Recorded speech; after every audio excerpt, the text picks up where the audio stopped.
আপনাদের যেমনটা জানাচ্ছিলাম যে আরজিকর ধর্ষণ খুনে দোষী সাব্যস্ত করা হলো সঞ্জয় রায়কে, দোষী সাব্যস্ত করলো শিয়ালদা আদালত। সোমবার সাজা ঘোষণা করবেন বিচারক।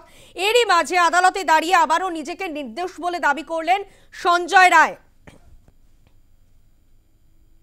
আমাদের সঙ্গে রয়েছেন আমাদের আরেক প্রতিনিধি স্বপ্না ঘোষ। স্বপ্না, আদালত চত্বরে তুমি ছিলে এবং এই মুহূর্তে আমরা জানি যে সঞ্জয় রায়কে দোষী সাব্যস্ত করা হয়েছে, সোমবার সাজা ঘোষণা হতে চলেছে। ঠিক সওয়াল জবাব পর্বটা কেমন ছিল, বিচারক কি জানালেন, কোন কোন ধারায় দোষী সাব্যস্ত করা হলো সঞ্জয় রায়কে এবং কোর্ট চত্বরে ঠিক কি হলো, আরো একবার ছবিটা স্পষ্ট হতে চাইব।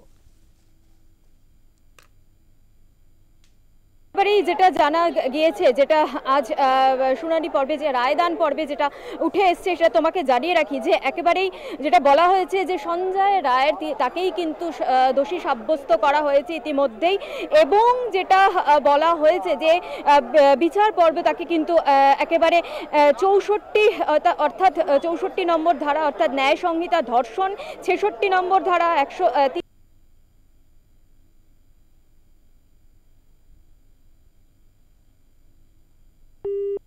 এবং আমার গলায় রুদ্রাক্ষের মালা ছিল। আমি যদি এটা করতাম তাহলে রুদ্রাক্ষের মালা ছিঁড়ে যেত, আমাকে রীতিমতো ফাঁসানো হয়েছে এবং এই বিষয়টা কিন্তু আমি আইপিএস অফিসারকেও বলেছি। আমি আইপিএস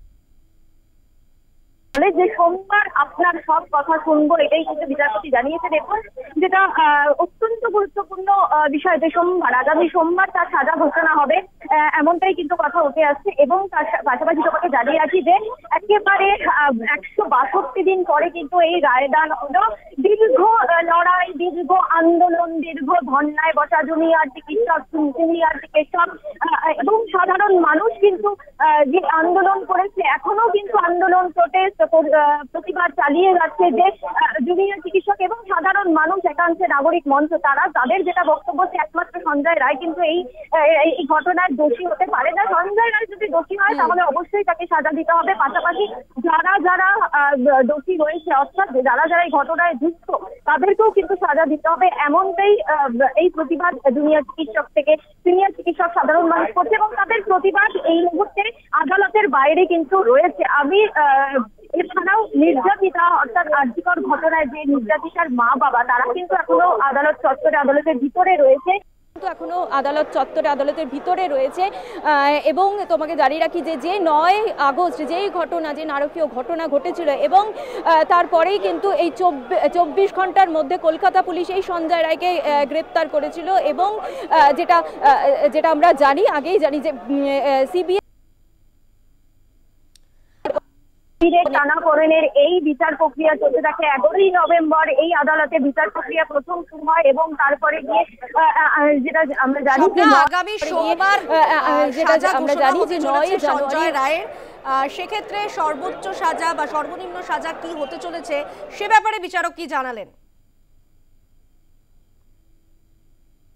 একেবারেই দেখো, যে ঘোষণা হতে চলেছে, যেখানে বিচারক বলেছে যে তার ফাঁসি একটা সম্ভাবনা থেকে যাচ্ছে। এবং যেটা জানা যায় যে যদি ধর্ষণের ক্ষেত্রে আমরা দেখেছি পূর্বেও, এর আগেও ধর্ষণ এবং খুনের মামলায় যে ঘোষণা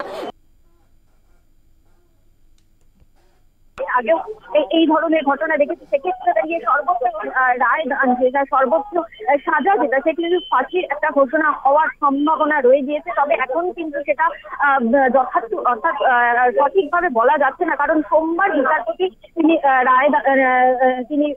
সাজা ঘোষণা করবে এমনটাই কিন্তু জানা গিয়েছে। সাজা ঘোষণা করবে এমনটাই কিন্তু জানা গিয়েছে। আমি তোমাকে বলে রাখবো যে এই মুহূর্তে কিন্তু এখনো পর্যন্ত সঞ্জয় রায়। স্বপ্না, তুমি সঙ্গে থাকো, চিকিৎসকরা কি বলছেন শোনাবো।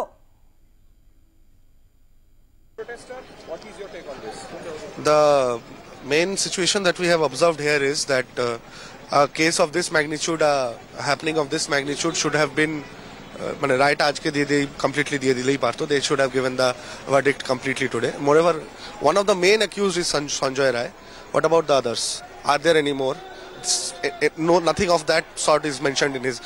Basically today as we see it, it is not a complete judgment readout that we have observed. More will be delivered on Monday, I hope so. And even after that, few questions do remain. What about the CFSL lab reports? What about the other factors? What about the contamination of the specimens collected?